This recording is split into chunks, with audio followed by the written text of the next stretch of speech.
Acudo acá como ministro de Defensa y con nuestra cúpula militar y policial y con nuestros viceministros a esta cita democrática, a un espacio que requiere la nación para escuchar las preocupaciones de quienes representan al pueblo y también que conozcan qué estamos haciendo nosotros desde el Ministerio de Defensa. Así que es un saludo no solamente para ustedes, sino para todo el pueblo colombiano. Un saludo muy especial al señor Daniel Calvajo Mejía, segundo vicepresidente de la Cámara de Representantes, a nuestro secretario general, Jaime Luis Lacotur Peñalosa, a todos los representantes de la Cámara, a nuestra cúpula militar que hoy nos acompañan, el señor almirante Francisco Hernando Cubillos Granados, nuestro comandante general de las Fuerzas Militares, al señor general Hugo Alejandro López Barreto, jefe de Estado Mayor Conjunto de nuestras Fuerzas Militares, al señor general Luis Emilio Cardoso Santamaría, comandante del Ejército Nacional, al señor almirante Juan Ricardo Rosso Obregón, nuestro comandante de la Armada Nacional, al señor mayor general Carlos Fernando Silva Rueda, nuestro comandante de la Fuerza Aeroespacial Colombiana encargado, al señor mayor general Carlos Fernando Triana Beltrán, director de nuestra Policía Nacional, a nuestra viceministra para la Estrategia y Planeación, Angélica Berber López, a mi secretaria de Gabinete del Ministerio de Defensa Nacional, Alexandra Paola González. Nosotros venimos de la sociedad, del pueblo. No somos un mundo aparte. Representamos aproximadamente el 1% de la población. Arriesgamos la vida para que ese 99% restante disfrute de ella y también de sus privilegios. Así que no solamente somos el pueblo, sino que defendemos el mismo. Acá nosotros tenemos las botas puestas.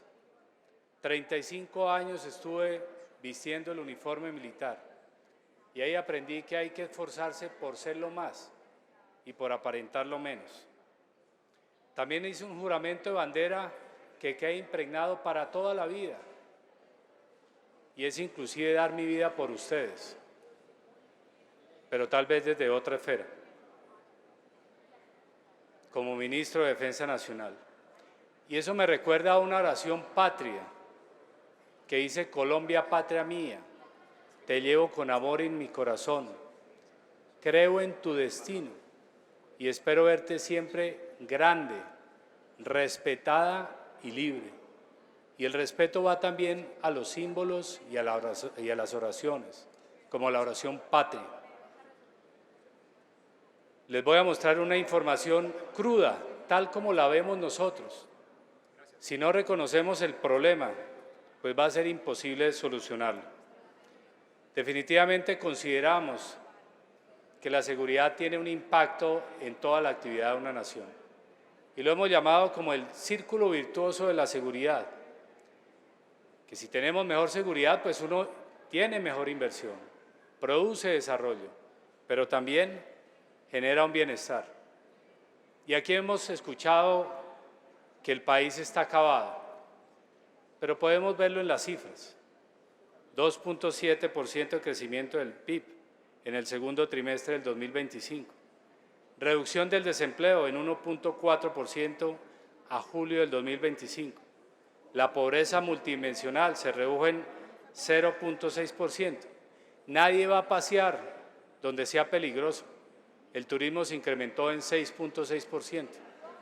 Y nadie promueve la agricultura, que es el campo, que tanto tiempo ha sido afectado, como lo ha hecho durante este periodo de este gobierno, con un crecimiento del 5.3%.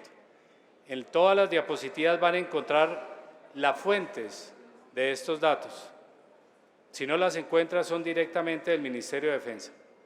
Pero solucionar un problema es entender que la guerra es un conflicto social y requiere tanto un esfuerzo militar y policial, pero también una acción unificada del Estado. En la parte inferior ven ustedes que en esos territorios donde no hay ese control territorial efectivo, se requiere un mayor esfuerzo militar y policial. Pero tiene que ir de la mano del acompañamiento de la acción unificada del Estado. Cuando ya llega a estabilizarse de alguna manera aumenta ya el esfuerzo de la acción unificada y se reduce el esfuerzo militar. Pero aquí nos queda una lección importante. En el 2016 creímos que ya habíamos alcanzado la paz y comenzamos a reducir la fuerza pública. Cuando la alcancemos tenemos que mantenerla por lo menos durante 2 décadas para que se garantice una estabilidad. Pero para solucionar el problema hay que entenderlo. Hay diferentes metodologías, una el análisis por sistemas del enemigo. Nosotros le hemos hecho una aproximación un poco más didacta llamándolo el iceberg criminal. Lo que vemos acá, estos problemas de violencia, es la punta del iceberg. Los delitos de alto impacto es lo que nos afecta, pero debajo de ellos yacen problemas estructurales muy graves. Uno de ellos es que los grupos criminales, como el ELN, por ejemplo, se define como una organización, obviamente es criminal, terrorista, pero dice que es política y militar. Quiere decir que estaría inmerso también en alguna organización política. Y en la parte inferior, en ese iceberg criminal, yace la fuente de los principales problemas que tenemos nosotros. El narcotráfico, la extracción ilegal de minerales, la corrupción y el contrabando. Así que antes de enfrentar una guerra hay que entender la amenaza. Y para entenderla, estamos convencidos que la amenaza que tenemos no responde a ninguna ideología. Simplemente son carteles del narcotráfico y organizaciones criminales. ¿Y cómo es su modus operandi? El primero de ellos es su fuente de financiación, que ya la mencioné en ese iceberg criminal. El segundo es que se las pasan casi siempre de civil, se camuflan muy bien dentro de la población civil. El tercero es que tratan de utilizar viviendas y lo hacen en áreas semiurbanas y emplean métodos que son difíciles de contrarrestar, como el terrorismo, como los drones, y hacen permanentes ataques sistemáticos a la población. ¿Esto qué significa también? Que no tienen ni siquiera un código de ética, al menos un código revolucionario. Les importa un cero la vida del ser humano. Y los podemos clasificar en dos grandes grupos. Unos grupos que hay que enfrentar con toda la contundencia militar, que son los carteles del ELN, del Clan del Golfo, de las disidencias, y otros grupos de delincuencia organizada que requieren una respuesta un poco más policial. Pero algo que dinamiza enormemente estas amenazas es la desinformación. Y a veces me preocupa escuchar en personas que uno creería que deberían estar bien informadas una desinformación permanente. Este análisis que hace, por ejemplo, Statista, que lo ven ustedes en la margen izquierda, el 53% de la información que circula en Colombia en las redes sociales es falsa, desinforma. Por ejemplo, hay anuncios como retrocedimos 30 años en estos 2 años de gobierno de Petro, y así están mencionados los otros. 30 años. La violencia se mide también de alguna manera por homicidios. Pues miremos cómo estaban los homicidios hace 30 años. En esta gráfica ustedes observan, en esa línea, la tasa de homicidios por cada 100.000 habitantes. 84 hace 30 años, hace un poco más, 34 años, en el año 91. Hoy la tasa por cada 100.000 habitantes es de 26. En la barra aparece la cantidad de homicidios que hubo en cada uno de los gobiernos. Observen cada una de las cifras. Yo estuve participando desde el año 90 como miembro de la Fuerza Pública combatiendo la amenaza. Vi los ojos de la muerte.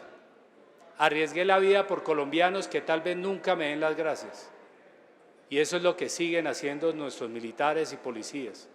Que vengo a hablar también en nombre de ellos, de los 410.000 hombres y mujeres que lo conformamos la Fuerza Pública, militares, policías, voluntarios de la defensa civil y personal no uniformado. Ellos hacen una tarea un poco diferente a la de nosotros.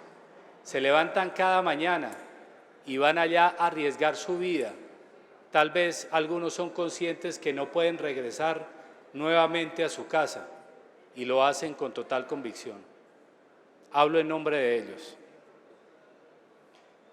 Quiero ahora mostrarles una gráfica que ya nos permite analizar en los últimos 22 años cómo ha sido el comportamiento de este homicidio y cuáles son las principales causas.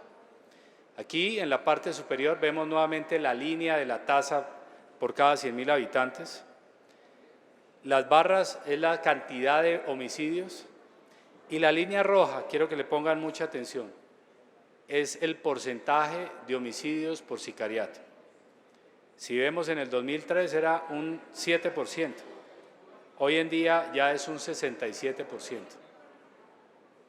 Y el problema es las riñas, vemos que nos afecta también y es un 18%. En la parte inferior podemos ver los promedios. En estos últimos 22 años,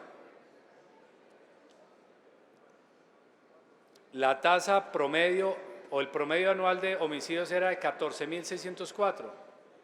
En este gobierno es de 13.529, es decir, está por debajo del promedio. La tasa de homicidios era de 32.1 en esos 22 años, en este gobierno es de 26. El sicariato, que tenemos que ponerle atención para mirar cómo enfrentamos el problema.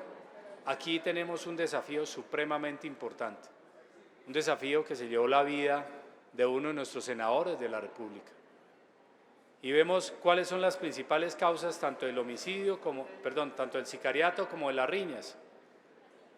Y apunta principalmente al tráfico de estupefacientes, a las venganzas, a la expansión criminal, a los ajustes de cuentas y al homicidio por grupo selectivo. Y a las riñas, viene desde las familias, a la intolerancia social. Ahora bien, miremos el mapa, qué tan grave estamos, porque decimos que todo Colombia está mal. Pues no es así. En el 33% de los homicidios de Colombia no ha ocurrido un homicidio este año. No ha ocurrido un homicidio este año. Claro que tenemos desafíos frente al año anterior y ya vamos a ver por qué ha ocurrido esto. Hay un aumento en un 3% de los homicidios a nivel nacional, pero si lo miramos por municipios, 749 municipios, es decir, el 68% de los municipios están por debajo del promedio de la tasa nacional de homicidios. Y en un 32% necesitamos ponerle atención. Y el homicidio se presenta en un 66% en la zona urbana. Y nos están matando principalmente ese cáncer del narcotráfico a la población entre los 18 y 35 años de edad. ¿Cuál es la modalidad que más utilizan? El sicariato, 67%. Las riñas, el 18%, y así las otras modalidades. Y las armas que más utilizan son armas de fuego. 7.159 homicidios son cometidos por armas de fuego. Pero frente a ello no nos hemos quedado quietos. Se han capturado a los homicidas un 2% más que el año anterior. ¿La seguridad depende solamente del ministro de Defensa? El Ministerio de Defensa no es un ministro, no es una persona, es una institución. Y la seguridad y el orden público también depende de los gobernadores y de los alcaldes. Y esta es la cifra de cómo está el comportamiento tanto en los departamentos como en las capitales. Y vemos que en 17 departamentos de nuestra hermosa región, de nuestro hermoso país, se ha mejorado o se ha reducido el homicidio. Pero quedan retos importantes en 15 de ellos. Y si miramos en las capitales, en 13 de las principales capitales se ha reducido el homicidio. Por ejemplo, al observar también el contexto del terrorismo siguiente, vemos nosotros dónde se concentra este terrorismo, que es algo que nos está haciendo un daño enorme. En 6 departamentos se concentra el 69% de los actos terroristas. Y ayer nos mostraban una cifra alarmante de terrorismo, pero incluían el terrorismo mediático, incluían una bandera que colocaba el ELN aquí en Fusagasugá, como si el ELN ya estuviera acá. El mayor poder que tiene el terrorismo son los medios de comunicación, la desinformación, las redes sociales. Cuando le damos un retweet, cuando le damos un reenviar a ese atentado terrorista, le estamos elevando el estatus y el poder a los terroristas. Aquí vemos la tendencia de los atentados terroristas con explosivos, que tienen unas características muy complejas. Primero, están atacando a la población civil, como lo vimos en Cali. Segundo, es un método que es supremamente económico y es de difícil detección. Los dos vehículos que llegaron a Cali, que venían del Cauca, pasan perfectamente desapercibidos. Es difícil. Ocurrió con las Torres Gemelas en los Estados Unidos. Atentados a candidatos presidenciales, ocurrió el año pasado al presidente de los Estados Unidos de ahora. Eso no puede pasar acá, pero no desconocemos que es difícil contrarrestarlo. Es también una respuesta cobarde y desesperada por las acciones que hemos hecho como fuerza pública y se incrementa por las redes sociales. ¿En qué estamos nosotros participando o desarrollando la estrategia como Fuerzas Armadas? En anticiparnos, y eso se hace con inteligencia. Para ello hemos elevado las recompensas y también motivando la información. Pero también se requiere tecnología para con inteligencia artificial poder deducir de dónde viene la amenaza y poder contrarrestarla y anticiparnos de manera predictiva. Y también, si el conflicto es más urbano, por ello estamos siendo de alguna manera más urbanos en capacidades. El terrorismo, sin embargo, tiene un aumento que nos preocupa y que debemos contrarrestar. Ahora bien, la extorsión. No voy a negar que no existe extorsión, pero tampoco puedo desconocer que se ha reducido en un 10%. Y aquí puede haber un subregistro y la motivación que siempre hacemos es trasladarnos la responsabilidad a nosotros, a la fuerza pública. Nuestros militares y policías están dispuestos a ofrendar la vida por enfrentar la amenaza, pero si no nos comunican, es imposible neutralizar la amenaza. La modalidad de la extorsión se ha reducido en un 31% en la modalidad clásica, pero en la modalidad digital se ha incrementado en un 17%. De allí que la respuesta tiene que ser con capacidades tecnológicas. Pero si ustedes ven que se ha reducido la extorsión, pueden ver al lado derecho que se ha aumentado las capturas. Un 16% se han incrementado las capturas. Las medidas de aseguramiento ya han quedado en un 84% efectivas. Están ya en la cárcel respondiendo a la justicia y un 16% se han salido. Por orden judicial, la mitad, un poco más de la mitad ha sido las capturas y las otras ha sido en flagrancia. En el 42% de los municipios no se han presentado extorsiones y el 78% de los casos la víctima no realizó el pago, que representan 6.210 casos de extorsión. Pero el secuestro no solamente ataca a nuestra población, también ataca a nuestros militares. Y nunca dejamos un hermano atrás. Ayer escuchamos el dolor de la familia de nuestros dos policías. Y con esas personas, con la esposa, la mamá, hablé antes de esa intervención acá. Y les expresé que todo el Ministerio de Defensa, toda la fuerza pública está dispuesta para brindar las condiciones que permita la Constitución y la ley para traerlos de nuevo a casa. Como lo trajimos a nuestros dos soldados de nuestro Ejército Nacional que duraron más de 4 meses secuestrados. Y me dijeron, señor ministro, volvemos nuevamente al frente de batalla, volvemos nuevamente a afectar a los criminales. Y aunque estuvimos en el secuestro, no nos doblegamos ante la adversidad. Y no nos vamos a doblegar para rescatar a nuestros militares y policías.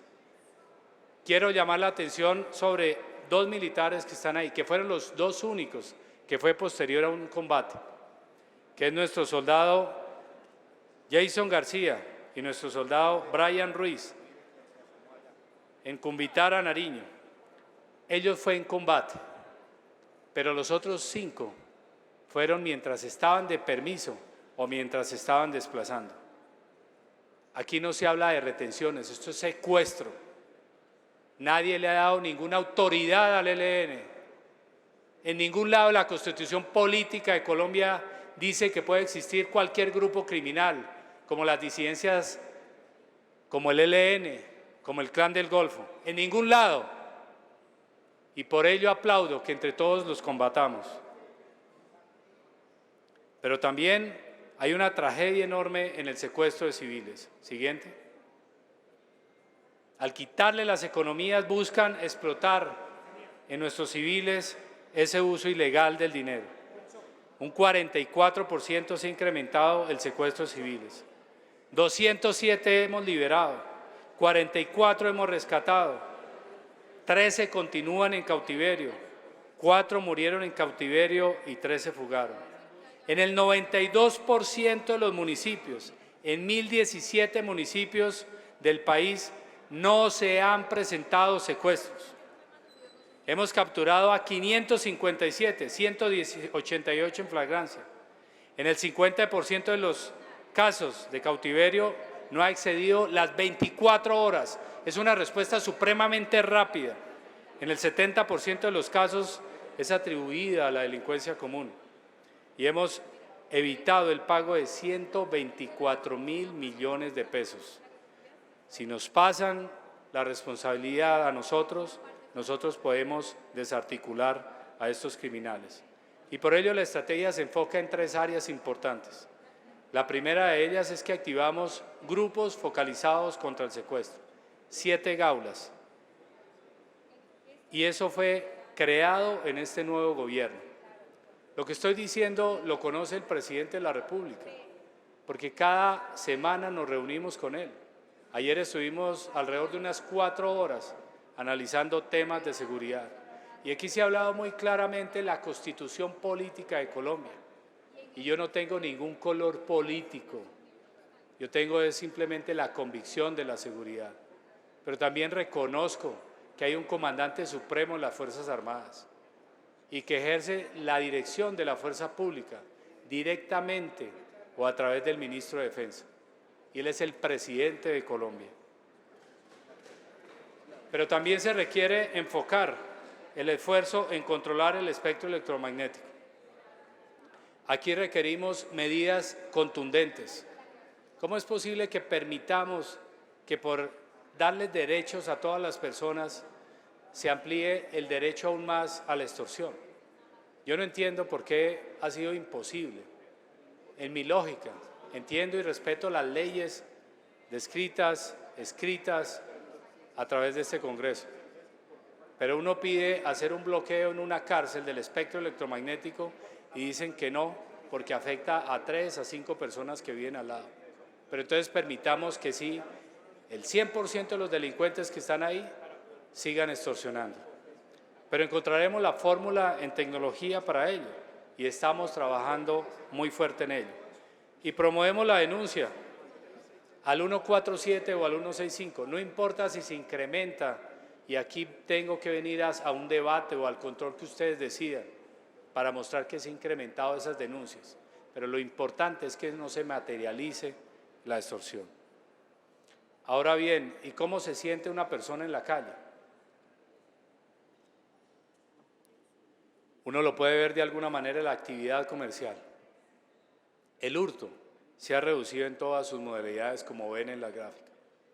Algunos dirían que es menor, pero para otros es lo máximo, porque le roben su cartera con su salario.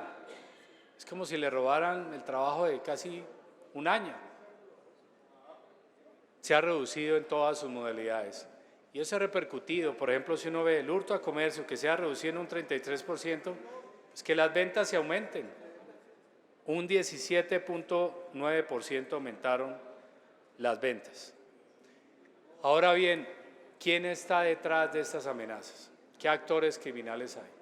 Ustedes nos han pedido contundencia, ustedes nos han pedido afectar el crimen, Ustedes dijeron, coloquen un ministro que sabe de estrategia militar, que se formó en esa área durante 35 años, pero al final y al cabo puedo decir que sigo siendo un soldado aunque vista otro vestido, pero con esa sangre tricolor de dar la vida por esta hermosa patria. Y hemos atacado ese cáncer. En el 51% se incrementó la ofensiva de este año frente al año anterior. 422 combates. Y no es un combate de hablar, ahí muere gente y han muerto militares y policías. 3.315 integrantes se han neutralizado de esos principales grupos. Eso es un 21% más. Tenemos un combate cada 13 horas y cada 104 minutos tenemos un integrante neutralizado. Pero nosotros optamos siempre por la captura, por la desmovilización, y se han incrementado esas capturas en 21%.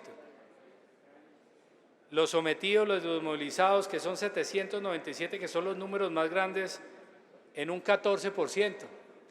Pero recordemos que el combate es un encuentro violento que produce muerte. Y han muerto también 201 integrantes de esos grupos criminales.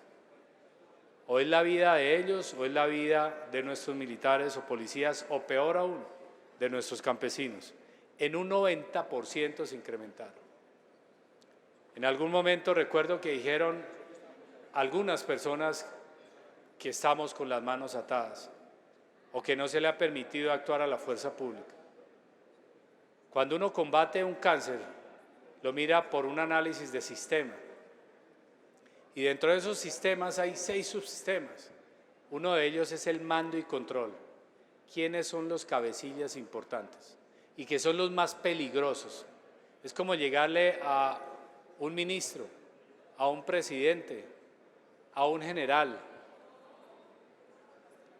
En esa misma analogía es atacar la cabeza criminal. Y estos son los resultados de los objetivos de alto valor que se han neutralizado desde el inicio de este gobierno.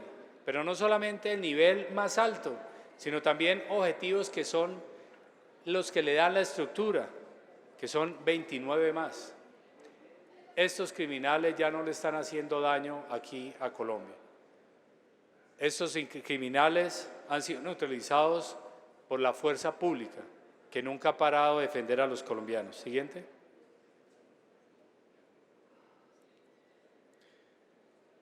También, en medio de esta guerra, es una tragedia el reclutamiento de menores.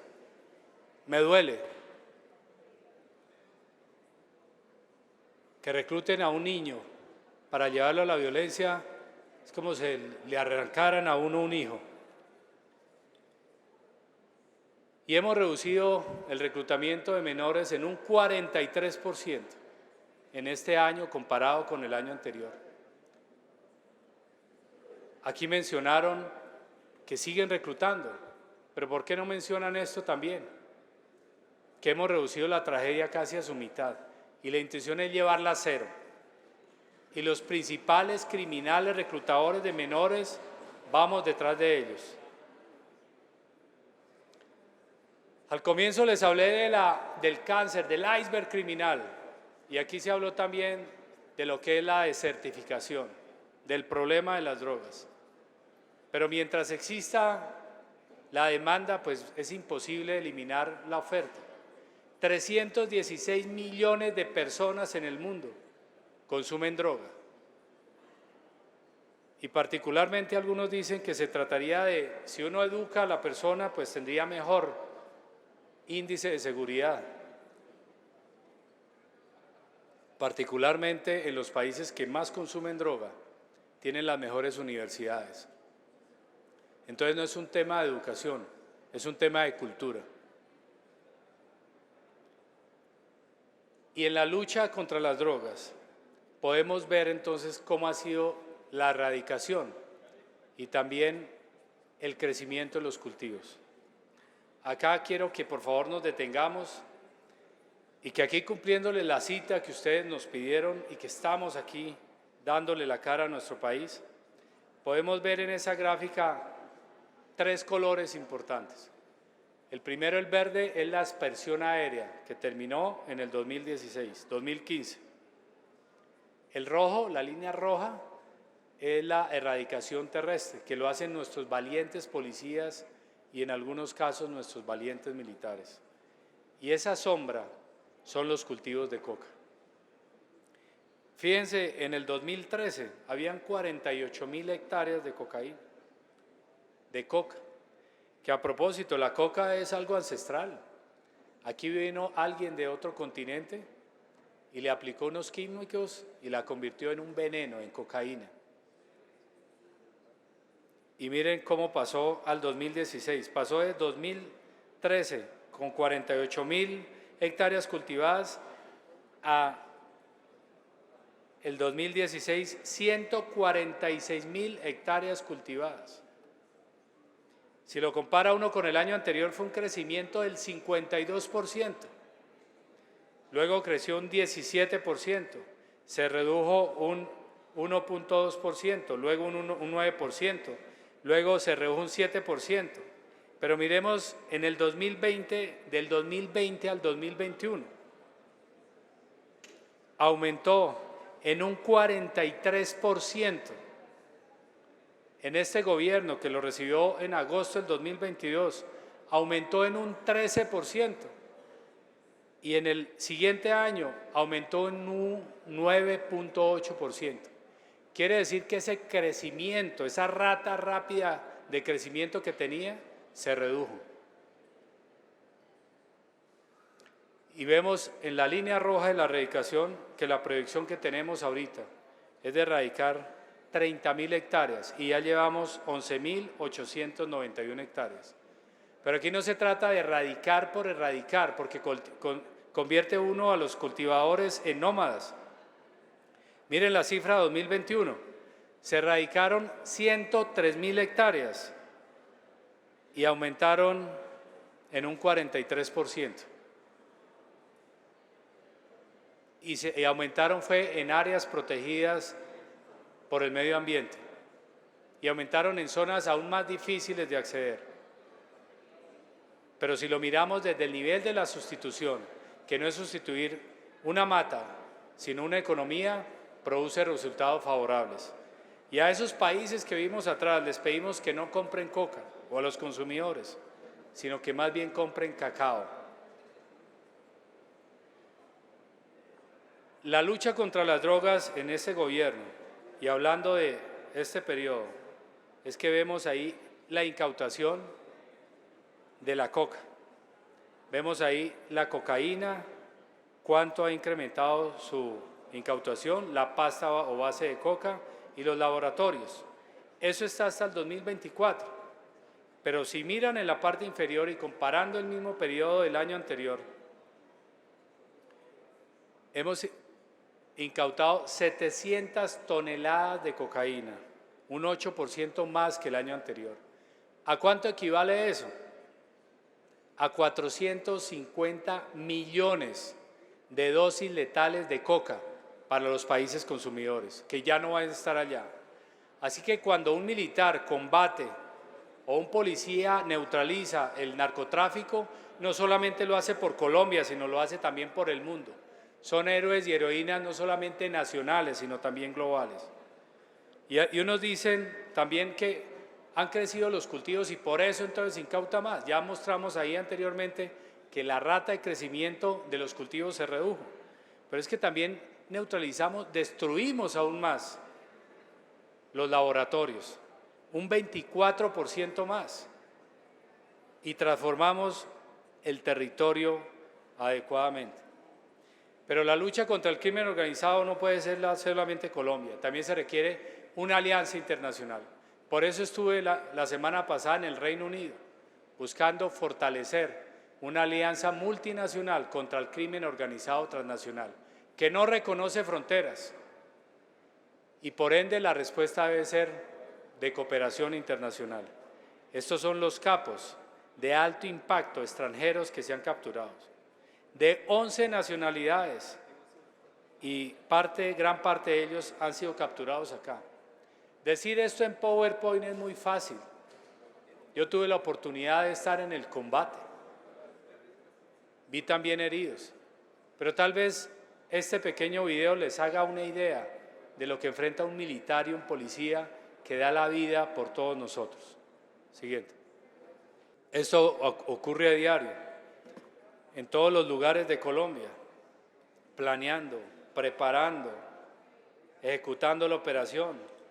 Durante la noche, tal vez el país que más combate el narcotráfico es Colombia, enfrentándose a amenazas donde pueden quitarle la vida a nuestros compatriotas, afectando los laboratorios, en el mar, aplicando protocolos, una ingenuidad enorme para quebrantar aquellas amenazas, empleando absolutamente todas las capacidades que tenemos.